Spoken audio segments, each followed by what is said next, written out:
Hello. Kumusta? May adlaw ka na itong tanan, makaigsunan, makasampya. So here we go again, Boy America Duterte. Luya na sa gaingon. Kung doon ninidok mo sa tumong kakapag kaluya, nang imo mga pulong may magadasikin sa pagtindo. So mga kasampya, kung saan man kayo sa mundo, sanay na sa mabuti kayong kalagayan. At ang inyong buong pamilya, mabuhay po kayong lahat. God bless po. So time check, it is now 2:35 in the morning. Ano na po, Tuesday. 4th of March na po, 2025 dito sa Brooklyn, New York.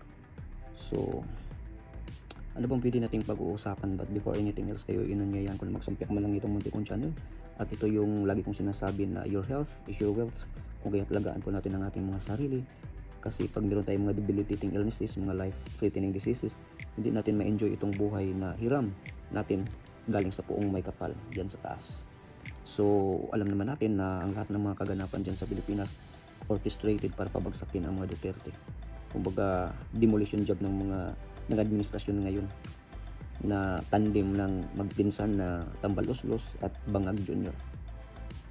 So, daming mga kalukuhan ang gobyerno ngayon. Nakikita natin daming corruptions, tapos gusto nilang i-sway or baga i-divert ang atensyon.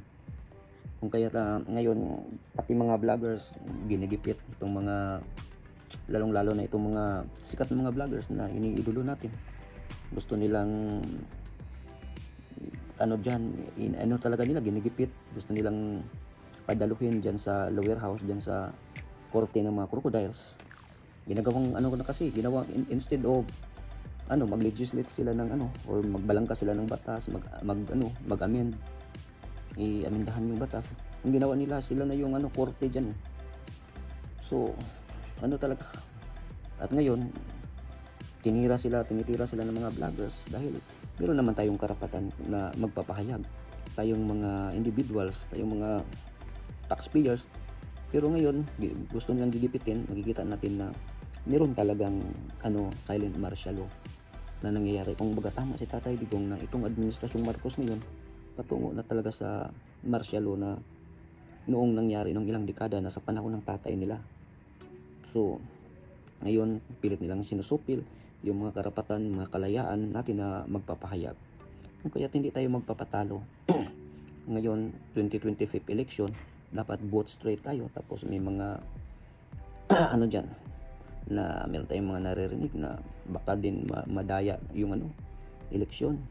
Kasi yung nagpapahayag dyan or nagpahayag na yung lawyer at saka vice governor ba yan siya, or yung lawyer na si Harold, diba yung at ngayon ginigipit nila kasi siya yun may nagsabi diyan na pwede talagang mahak yung kasi may talaga weakness itong hindi naman smartmatic ngayon, itong bagong ngayon, Miro ba yan, yung bagong contractor ngayon ng Comelec, na yung sa Comelec yung namuno diyan si Garcia. So ngayon, instead of pagtuunan nila ng yung kahilingan, yung sinabi ni Harold na may weakness talaga itong machine, pero instead gusto naman nilang ipakulong, gusto nilang ipadisbar, pinakasuhan ngayon. So ba't ba ganun? Kung talagang patas ka talaga at so pagtuunan mo ng pansin.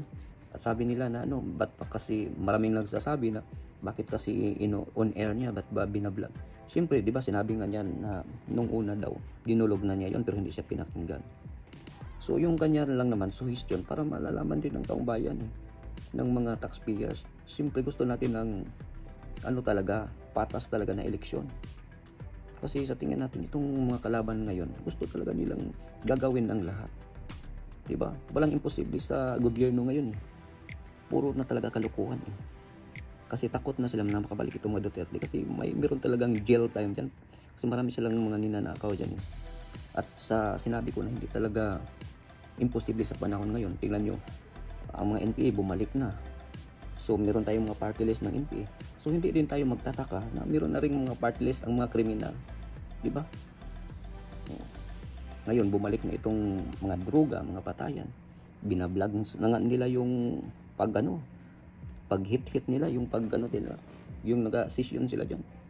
Hindi na sila takot. Binablog na, pati mga NPA nga nagba-vlog na sa bundok. So Ano bang nangyayari sa bansa natin? Instead na ano tayo, na going sa ano talaga tayo, progreso, ngayon backwards na naman tayo. So, nasasayang yung mga sinimulan ni Tatay Digong na para sa pangkapayapaan, para sa sambayan ng Pilipino. Ngayon wala, kung kaya't lahat tayo ngayon umaaray na. Kung kaya't galit na galit na ang sambayan ng Pilipino at sukang-suka na. Pero ngayon gusto naman nila, pati yung mga vloggers, gusto na nila ma-register, gusto nilang i-regulate. Doon sila sa mga platform, or else gagawa sila ng sarili nilang platform kung ganyan yung kagustuhan nila. So, ano na talaga, pangdigipit talaga yun yung ano talaga dyan. Gagawin nila ang lahat. At gusto nila nika-impeach si Inday Sara. Sa walang kabuluhan na wala namang talaga silang mga legal basis dyan, wala naman talaga. Sila pa mismo ang dapat ma-impeach dyan, sila pa mismo ang dapat imbestiga sa mga ninanakaw nila dyan. Yung sweldo nila, siguro mga minimal or maximal sa mga dyan sa Congress, mga 200 to 300k per month. Pero titingnan mo yung mga sasakyan nila, mga talaga nila, mga luxurious na mga gagamitan nila, sasakyan, bahay, lupa, ganun. Minilyon yung ginagastos nila, bilyon, ganun. So saan nila yun kinuha, di ba? Wala talaga, kumbaga puro lang yan, galing yan sa corruption. So sino ba ang magsasuffer? Tayo mga Pilipino. Tingnan nyo yung mga yung paycheck to paycheck, yung mga pinakamaliit na Pilipino, magkano lang yung sahod? 300 or below to 500 ganun, araw-araw. Pero itong mga nasa gobyerno na tinaguri ang honorable, grabe yung mga sweldo nila, tapos corruptions pa sa so wala talaga.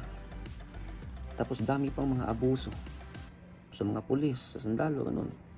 Panahon ni Tatay Digong wala namang yun sa sundalo eh. Pero at least man lang hindi katulad sa pulis talaga. Kasi yung mga namumuno, yung mga leaders nila, tingnan mo, dumaan nga sa mga busway, ganun, gusto nga magpa-important, magpa-VIP, katulad ni Marvel, ganun. Tapos si Diwata, marami ding gusto ding magpasikat sa mga buses nila. Kung kaya lahat na lang kinasuhan, lahat na lang panggigipit, kung baga naghimod-puwit sila. Kasi sabi nagpapahaba lang daw ng oras. Tapos itong biglang naging general yung spokesperson nila dyan. Alam naman natin yan, yung babae dyan sa police. Sabi niya yung mga daw, yung mga hindi daw nag-a-addict, socially lang daw yun. Kumbaga dahil sa trabaho. So wala talaga, kinikonsinti nila itong mga nagdodroga. Kung kaya ang tatapang na ngayon na kahit sa social media meron tayong nakikita na nagdodroga eh. Wala na talaga silang kahihiyan, wala na talagang kinakatakutan kasi very soft itong government natin. So kikita natin halos araw-araw sa iba't ibang sulok ng mundo, sa Pilipinas, maraming mga patayan, ganoon. Kasi wala, nagpapahaba lang daw ng oras yun eh. Ayun. Kasi mismo yung presidente natin bangag eh. So ano pang maasahan natin? Kung yung nasa taas, sa baba, susunod din yan eh. Pero ang ano lang talaga natin ngayon, itong talaga, gusto talaga nila, talaga sila, obsessed talaga sila na ma-impeach si Inday Sara. Kung kaya boot straight talaga tayo. Kasi pag hindi tayo makukuha ng tamang numero dyan, kasi labanan ng numero dyan sa Senate, ma-impeach si Inday Sara. So 18 years na naman tayo, o ilang dekada naman tayo maghasik itong mga demonyo eh. So kawawa na tayo. Habang itong bansa natin gusto nang sakupin ng China, sila busy sa pagnanakaw. Pati yung gusto na, basta wala na talaga. So ano bang magagawa natin? Tapos galit na galit tayo sa China. Ano bang magagawa natin? Ang hina ng natin, kagamitan ng natin, pang armas natin. Kaya ba nating labanan ng China? So babalik tayo sa diplomasya. So wala talaga tayong magagawa. Tapos i-DDN nyo na naman, mga Duterte daw, pro-China. So kayo, ang tatapang-tapang nyo dyan sa social media, subukan yung kalabanin yung China, kung kaya nyo. Wala. Kasi habang kurakot itong gobyerno natin, walang tayong patutunguhan. Wala. Infrastructures, walang proyekto ang gobyerno ngayon. Lahat binibili nila ang kapangyarihan ngayon. Ginastos yung kwarta, yung pira para sa kapangyarihan, para sa sariling interest. So, wala na talaga. So, ang sakit talagang pakinggan at ang sakit na makikita na pabagsak ang Pilipinas. Kaya huwag nating hayaan yan. Labanan natin itong mga siniswelduhan natin. Tayo mga taxpayers. Itong mga niloklok natin. Kaya vote straight tayo. Ngayon para sa senatorial election, yung mga tinaas ni Tatay Digong, yung mga PDP, yun yung susulitin natin. Siyam lang naman yan eh. So kumbaga magdagdag na lang tayo ng 3 at sana at pagmasdan din tayo, magmatsyag din tayo na hindi madadaya itong eleksyon. Kasi nakasalalay din sa atin yung anong mangyayari, yung kinabukasan ng ating bayan. So, mga kasampiak, maraming salamat po at God bless po.